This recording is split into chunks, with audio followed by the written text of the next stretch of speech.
et bienvenue dans cette nouvelle vidéo où nous allons explorer en détail l'architecture monolithique, hein, qui est un modèle d'architecture logicielle qui a longtemps été utilisé pour le développement d'applications.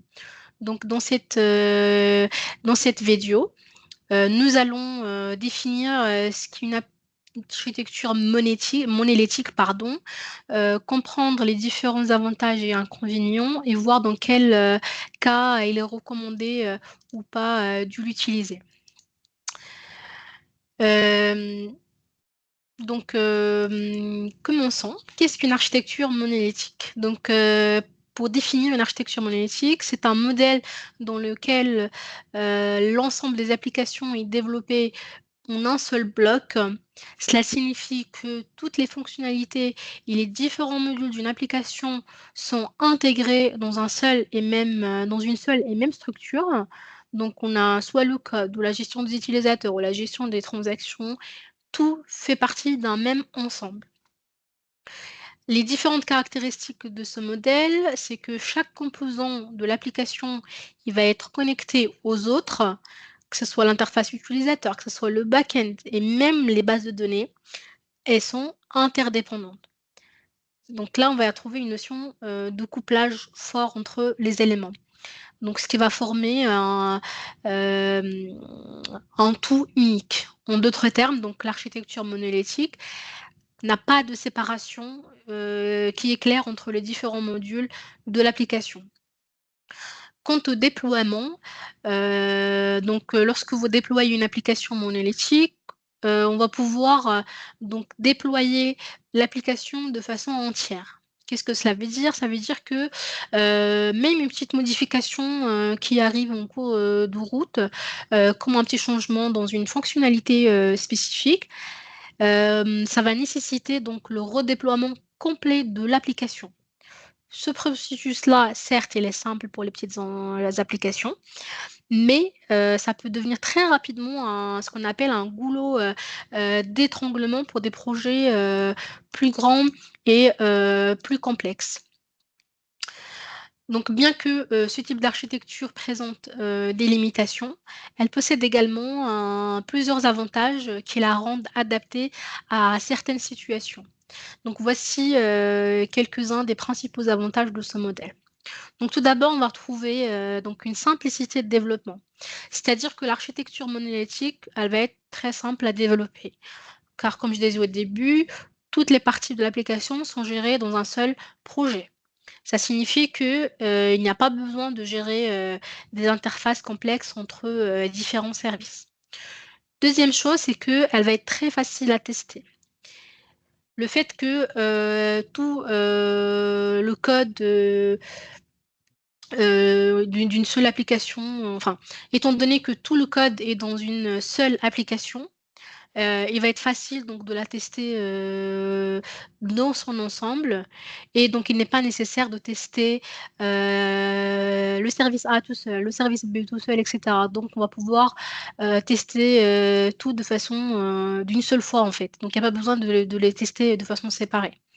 Troisièmement, donc on va avoir un déploiement qui est unique, donc le fait de tester de tout d'un coup.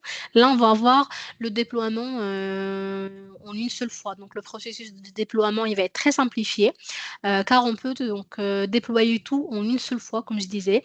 Cela donc peut être un avantage bon, pour les petites équipes ou des projets qui n'ont pas, par contre, besoin de mise à jour fréquente.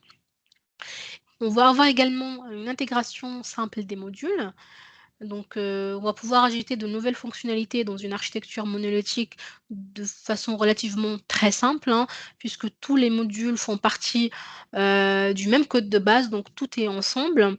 Et enfin, l'avantage, c'est que ce type d'architecture est parfait pour les petites applications, attention. Pour les applications donc avec un périmètre qui est limité. Et donc, dans ce genre de cas, souvent l'architecture monolithique est suffisante et permet un démarrage rapide. Par contre, dès que si on a des applications qui deviennent de plus en plus complexes, là, il faudra repenser à d'autres types d'architecture. Donc, malgré donc les différents avantages, de ce type d'architecture, elle a également plusieurs inconvénients. Comme je disais, tout à l'heure, donc c'est surtout, pour les projets à grande échelle ou ceux qui ont besoin d'une forte scalabilité. Donc tout d'abord, donc elle va être très difficile à faire évoluer.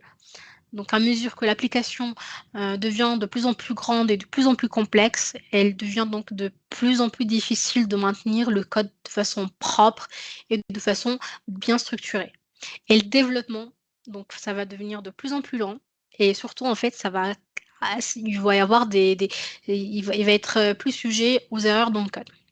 Donc un autre inconvénient majeur est que même une petite modification nécessite de tout redéployer l'ensemble de l'application, ce qui peut donc ralentir, les cycles, de mise en production. Souvenez-vous, hem une seule, donc tout le code en un seul bloc, donc tu modifies, enfin quand on modifie, une fonctionnalité, donc il faudra tout redéployer, de façon enfin du A à Z. Quand il faut, éviter ce type d'architecture.